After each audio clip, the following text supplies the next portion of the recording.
remember a time getting in trouble for something that had happened.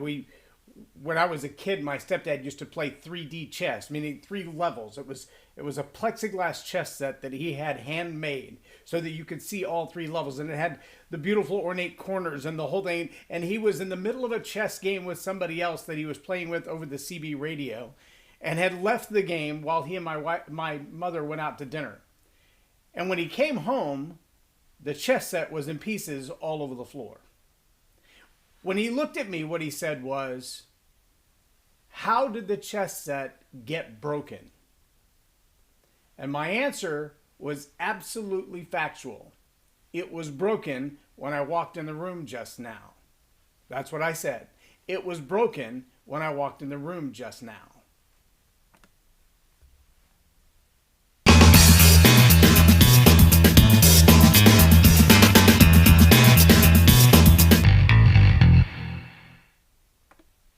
I'm J Loren Norris with Leading Leaders Podcast.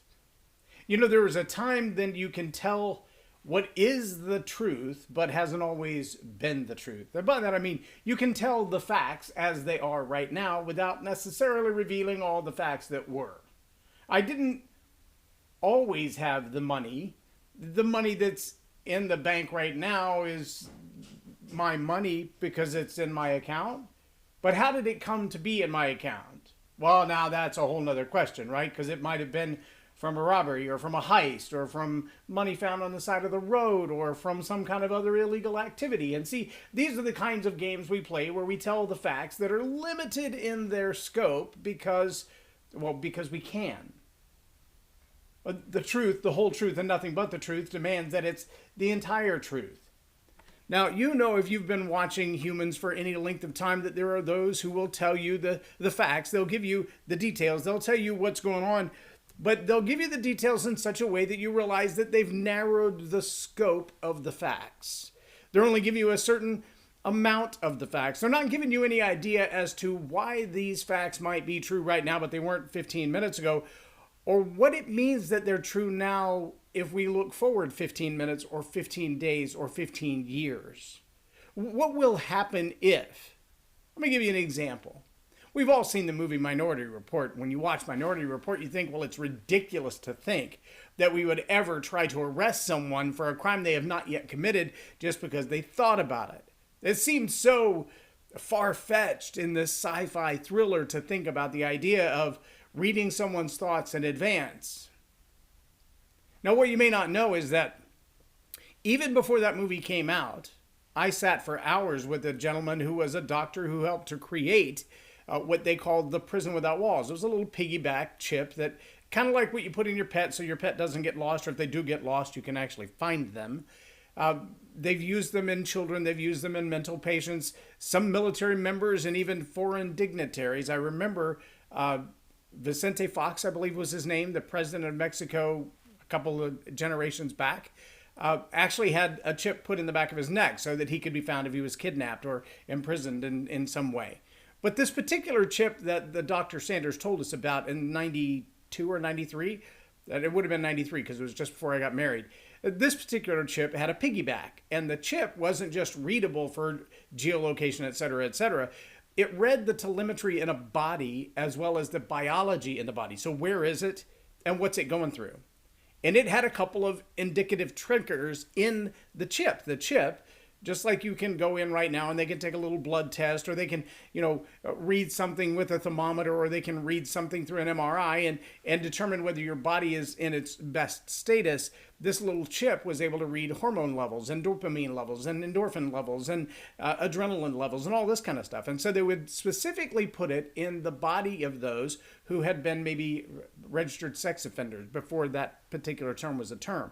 And they would put this chip in, and then they would also tag it with a geolocator to say, if this individual who has this chip is within 500 yards of a public school, especially an elementary school, and dopamine and endorphins and adrenaline and these other hormones are being released in the body, then stun them to incapacitate them, and we'll send somebody to pick them up. Friends, this was 30 plus years ago that reality existed. To think that just because it's not in the media today that it doesn't exist would be foolhardy. To think that they've completely done away with the concept just because it was unpalatable for people to get a chip doesn't mean they haven't tried to find another way around it. You can take that as far as you want to. All I'm telling you is that I know for a fact that technology exists. Just like they talk about energy weapons and the Havana syndrome. Well, there are weapons that are used by the military in riot control, in crowd control. Maybe you've seen the Humvee with the thing that shows up on the top. It looks like a satellite dish, but it's not really a satellite dish. No, it's a microwave antenna. And just like you can shoot beams from a television station to a big antenna to broadcast them, you can shoot microwaves, just like you heat your coffee with, from the top of a Humvee into a crowd. And they can microwave the people in the crowd. And if you think I'm kidding, just do your research. The facts are there. Just because people don't talk about it every day doesn't mean the facts aren't there. I'm telling you, the facts are there. Look them up.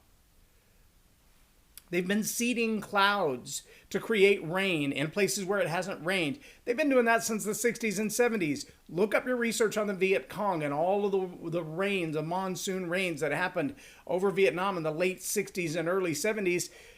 There is documented proof that some of that was done intentionally by the U.S. military, that the rains were created, some of them, seeded rain clouds to cause storms.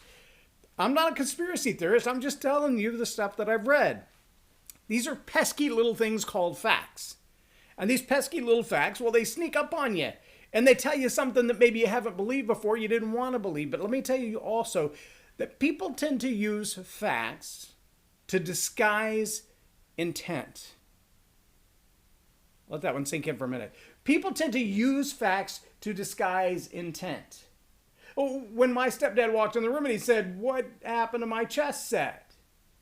Oh, it was broken like that just now when I walked in the room. Was that true? Yes, it was a fact. When I walked in the room just now, that was already broken. It wasn't the whole answer, though, was it? No, the whole answer was I got mad at my sister, and following some of the things that he used to do, I threw a boot. He used to throw boots at me. When he would get angry at me, instead of trying to chase me down, he would take off his boot and throw it at me, and sometimes hit me so hard he would knock me off my feet with a boot. I tried the same thing. Fortunately, I missed my sister. Unfortunately, I hit the very expensive, custom-made plexiglass chess set right in the middle. And it was everywhere. And pretty much unfixable. But hey, I was telling the truth when I said it was broken like that just now when I came in the room, because just now it was already broken, because I broke it 3 hours ago. See how those little facts, those little details, they can sometimes hide ill intent? There are things that can be told to you that are, well, they're factual. They're provable. Right now, I can show you that XYZ happened, that XYZ is happening, and not even tell you what might happen if we follow down the same path. Keep thinking with me. Because leaders need to be aware that sometimes we lead in a way that we're simply following the pathway that everybody else is on. We're following the same highway. You know how annoying it is when you get on the highway on that 6-lane interstate and you can't change lanes because, well, there's no place to go. And if you try to speed up a little bit and you get in that other lane and move, the cars that you were just in line with are now passing you and you're thinking, why did I change lanes? But there's nothing worse than getting to that spot and realizing one idiot is actually going the wrong direction in the lanes that you're in. See, sometimes the public consent, mass approval, massive public acceptance is like that freeway all going in one direction, and it's the wrong way.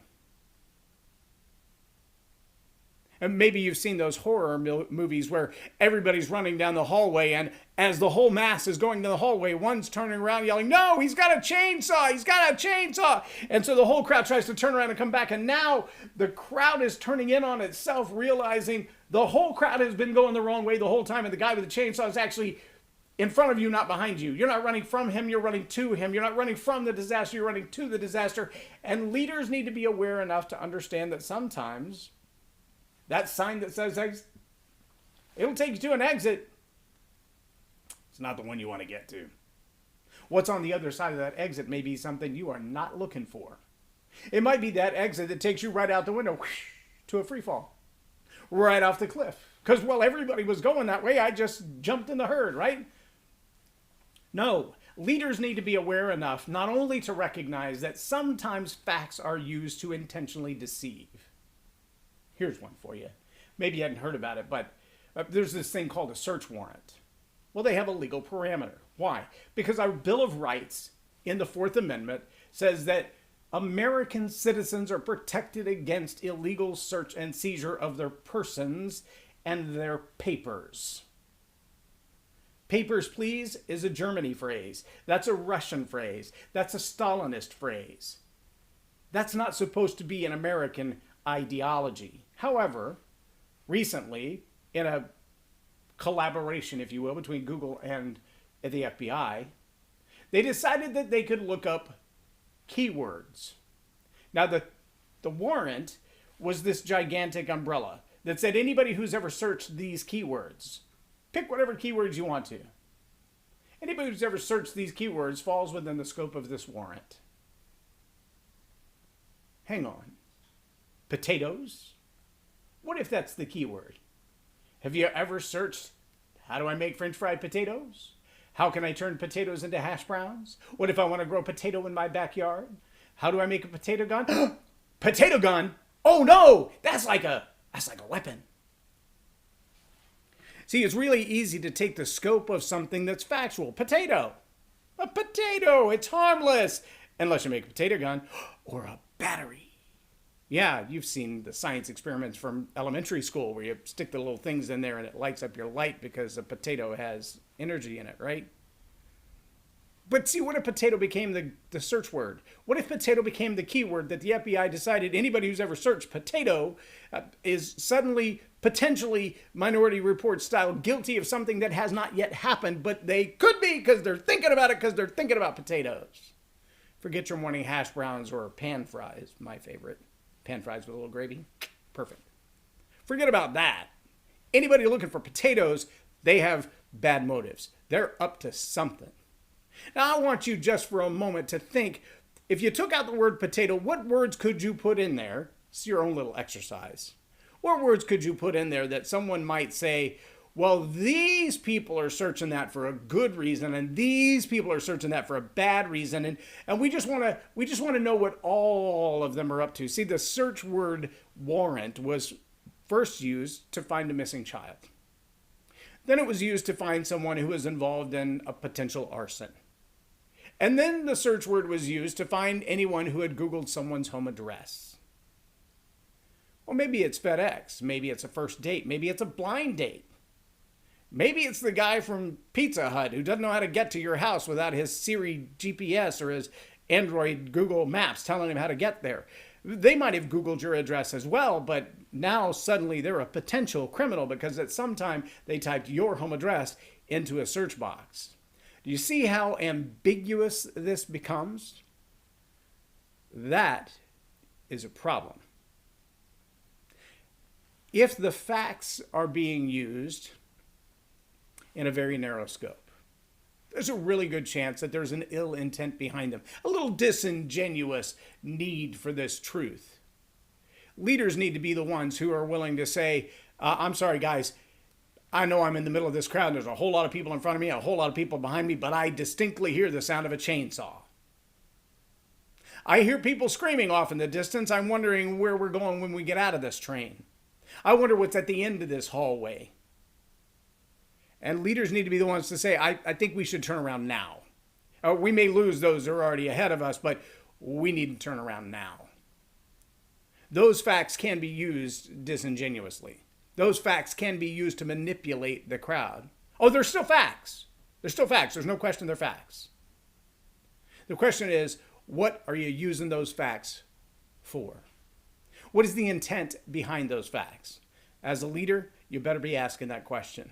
Because as a leader, you still have the influence that could save someone's life or an entire generation of people. If you haven't read it yet, I recommend Andy Stanley's book. Not Andy Stanley. Andy. I'll think of his name in a minute. Andy Andrews. That's the guy. The really hyper speaker guy. Hard to follow with the camera because you can't. Andy Andrews wrote a book called How to Kill 11 Million People. You ought to read that book. You might feel like it's a local news report, but you'll learn a lot. How to Kill 11 Million People by Andy Andrews. I dare you to go read it, or at least look it up on YouTube and watch the video if you're too lazy to read. But if you're a leader and you're hearing the facts and obeying the facts, you might be walking down a dangerous path. I challenge you to pay attention to what's going on around you and ask yourself constantly about the intent. And do that little homework assignment just for giggles, Look it up and say, hey, so what are some search words that maybe people can misconstrue or apply to something that doesn't really apply to my intent, but it kind of sounds like it might be possibly incriminating. I'm J Loren Norris with Leading Leaders Podcast for Tell It Like It Is TV. Have a blessed day.